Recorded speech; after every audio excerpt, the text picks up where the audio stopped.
లేరు, కుటుంబం లేరు,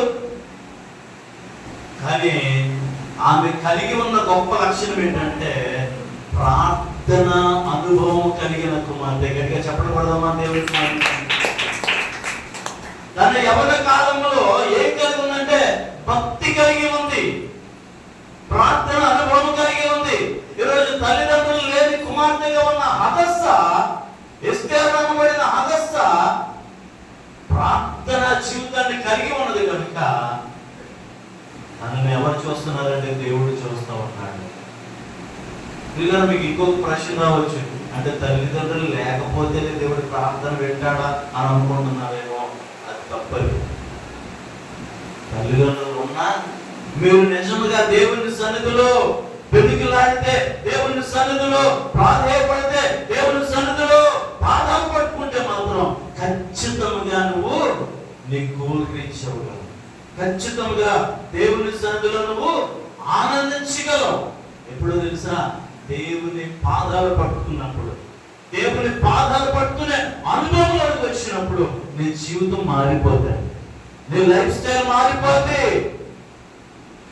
అనగా నా ప్రియమైన వాళ్ళనా, ఈ మధ్యాహ్న సమయంలో ఈ మదర్స్ డే సందర్భంగా మీకు నేనేం జ్ఞాపకం చేస్తున్నానంటే, ఎస్తేరు ఎవ్వరూ లేరు, అంటే కుటుంబము తల్లిదండ్రులు లేకపోయినా కానీ తన జీవితంలో ఏముందో తెలుసా?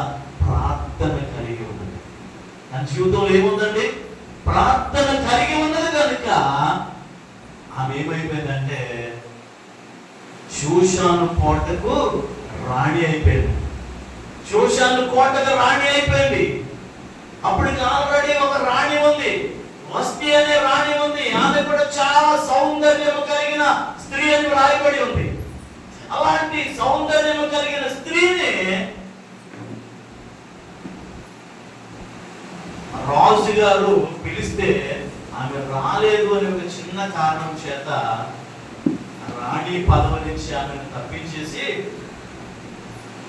దేవుడు ఎస్తేరు అనబడిన హదస్సకు ఆ షూషాను కోటలో అనగా 187 సంస్థానాలు కలిగిన అహష్వేరోషు రాజునకు రాణిగా దేవుడు సిద్ధపరిచాడు. గట్టిగా చెప్పడం పడతామా? దేవుడికి మహిమ